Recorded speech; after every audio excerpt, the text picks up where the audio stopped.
Yo. Welcome to the Sacred Jedi Texts. Today I'll be talking about a couple of books that I finished recently. So the first thing that I read recently, this is the newest High Republic adult novel. This is Convergence by Zoraida Cordova.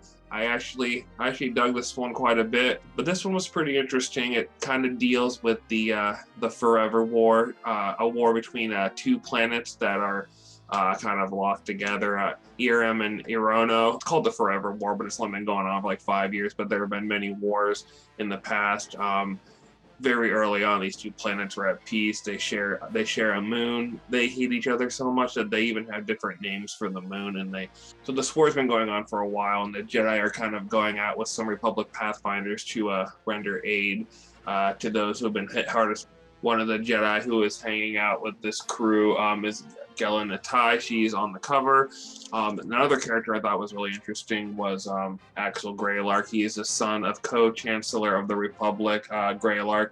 And the one thing I like about High Republic, especially going this far back, is just like the Star Wars history. Like we kind of get to see like different like aspects of life in the Star Wars universe. So there's more about the path of the open hand in this book. But I did mention the co-chancellors. I got the poster from the book, but they have two chancellors at this time period in the Republic. Chancellor Greylark and Chancellor Malo, who is a Quarren from Mon Calamari.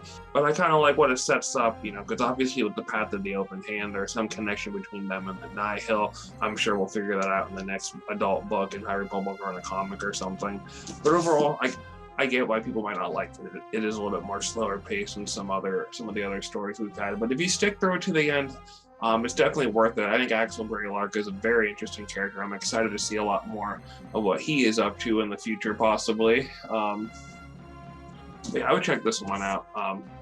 Like I said, if you're reading High Republic, you should at least read the adult novels and the comic books, I think. And then another one, I finished this one pretty recently, was Quest for the Hidden City by George Mann. This is just a junior novel. I actually started this one before I read Convergence, and then I stopped to read that and Master and Apprentice, and then I finally got back and finished this. This one was actually a lot of fun. I wasn't too crazy about a lot of the junior books in phase one, but I like this one. It has kind of like a 1930s adventure movie vibe to it. Just because, like, obviously it's in the title, Quest for the Hidden City, like the lost civilization. Yeah, there's some scary stuff in this one. Like for a kid's book, there's some crazy monsters in these junior novels and the young adult books. They all kind of tie into the adult novels. Like there's mentions of the Forever War in this, and some of the main characters like Master Creighton's son and Master Roy from Convergence are like mentioned offhand in this book too. So it's kind of cool just seeing the whole picture. And there's some pretty cool Jedi in this, but not as cool as Gela, and not as cool as Ava Chris either. But no one can be as cool as Ava Chris, except maybe Qui-Gon Jinn, another book I recently finished. I actually finished this one a couple weeks ago, almost a month ago, but I just wanted to mention it. This is probably the best out of the stack of books that I just showed you guys. But Master and Apprentice deals with a mission that Qui-Gon and Obi-Wan are sent on like roughly 10 years, I think, before Phantom Menace. It's written by Claudia Gray.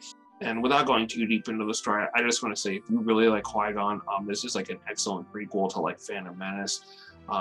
There's so many things in that movie that I think could have so much more depth, not just like knowing like, oh, Qui-Gon would do this because, in this story, he had this one episode where this happened.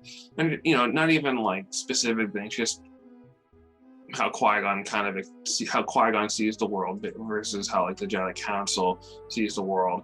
And even how Obi-Wan sees the world. Like obviously Qui-Gon and Obi-Wan, they have their ups and downs. They have plenty of those in this book. But they obviously, it's called Master and Apprentice, and they're still like Master and Apprentice and Phantom Menace. So obviously it'll work out in the end, but it's very interesting kind of seeing how it gets there. And shout out to Liam Neeson for doing such a great job of playing Qui-Gon Jinn in the Phantom Menace. This is a book I haven't finished yet, but I've read before.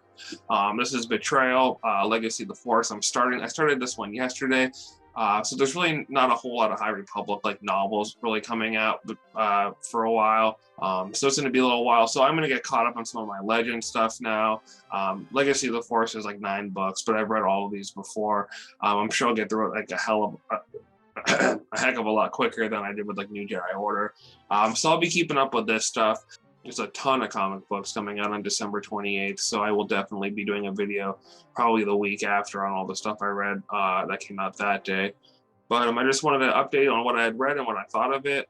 Thank you for watching the channel. We are on Facebook. We are on Instagram. We are on YouTube. So thank you so much for checking out this video. We are the Sacred Jedi Text. Thank you.